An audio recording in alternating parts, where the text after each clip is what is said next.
Break के बाद आप सभी का बहुत बहुत स्वागत है। आपके साथ मैं हूं कीर्ति दीक्षित। वक्त हो चला है मूक बधिरों के लिए समाचार का।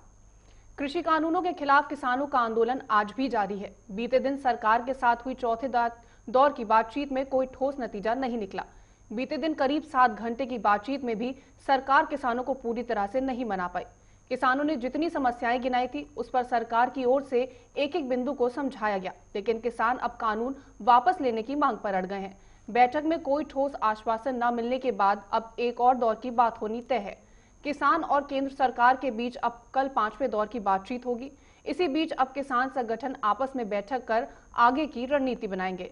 इन सबके बीच दिल्ली के रास्तों पर सख्ती का पहरा है। दिल्ली, हरियाणा, यूपी की सीमाओं पर किसान आंदोलन के चलते पाबंदी का ताला लग गया है। दिल्ली पुलिस ने टिकरी झरोड़ा बॉर्डर को पूरी तरह से बंद कर दिया है।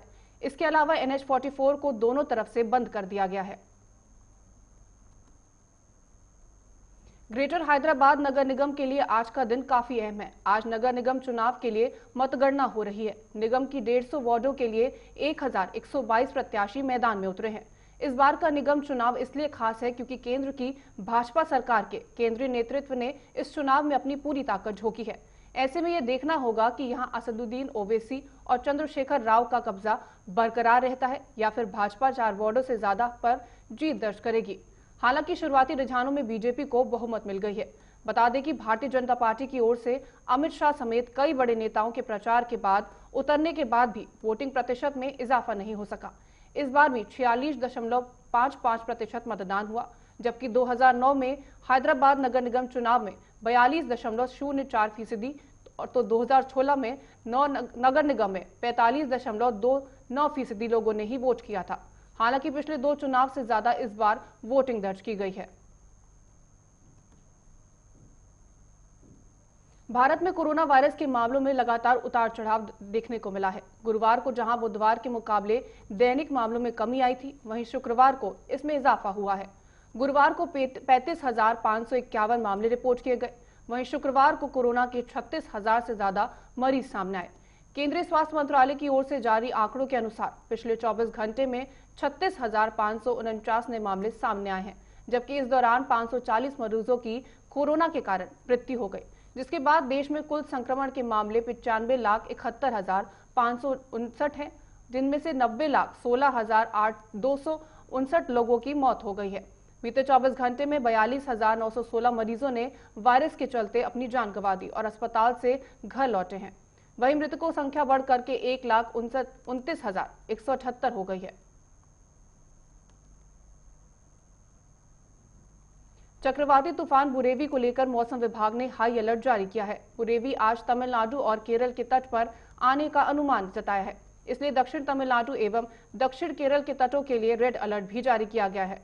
चक्रवात को देखते हुए तिरुवनंतपुरम जिला प्रशासन ने तटीय इलाकों की सुरक्षा बढ़ा दी है। डिजास्टर मैनेजमेंट यूनिटों को तैनात कर दिया गया है। साथ ही चक्रवात के खतरे को देखते हुए तमिलनाडु, कन्याकुमारी और केरल के तटीय इलाकों में NDRF की 26 टीमों को तैयार रखा गया है।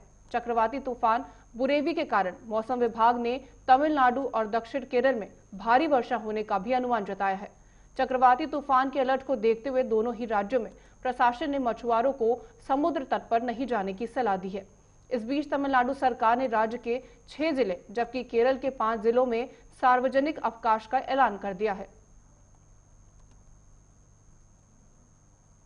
राजस्थान के मुख्यमंत्री अशोक गहलोत कोरोना की वजह से लंबे समय से किसी से नहीं मिल रहे हैं, लिहाजा अब फीडबैक के लिए मुख्यमंत्री अशोक गहलोत ने ईमेल के जरिए जनता से जुड़ने का फैसला किया है।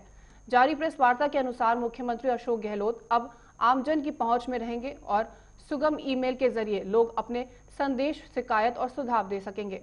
अब right to cm@rajasthan@gmail.com gmail.com ID पर राजस्थान का कोई भी व्यक्ति मुख्यमंत्री अशोक गहलोत तक अपनी बात पहुंचा सकता है।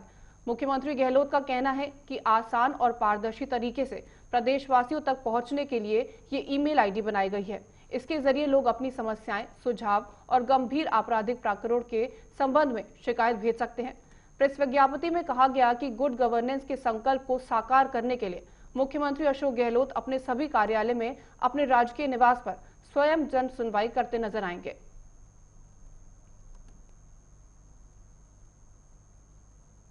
भारतीय रिजर्व बैंक की मौद्रिक नीति समिति में की आज बैठक समाप्त हो गई। केंद्रीय बैंक के गवर्नर शक्तिकांत दास ने प्रेस कॉन्फ्रेंस कर समिति की ओर से लिए गए फैसलों की घोषणा की। इस दौरान शक्तिकांत दास ने बताया कि अगले कुछ महीने अर्थव्यवस्था के लिहाज से काफी महत्वपूर्ण है। आरबीआई ने रेपो रेट स्थिर रखी, यानी ग्राहकों को सस्ती ईएमआई के लिए इंतजार करना होगा। मालूम हो कि केंद्रीय बैंक इस साल फरवरी से नीतिगत या रेपो रेट में 1.15% की कटौती कर चुका है। आखिरी बार मई में ब्याज दरों में 0.40% और मार्च में 0.75% की कटौती की गई थी। शक्तिकांत दास की अगुवाई वाली 6 सदस्यीय मौद्रिक नीति समिति की बैठक 2 दिसंबर को शुरू हुई थी। फिलहाल के लिए इस बुलेटिन में इतना ही। देश और दुनिया की तमाम खबरों के लिए आप बने रहिए हमारे साथ। नमस्कार।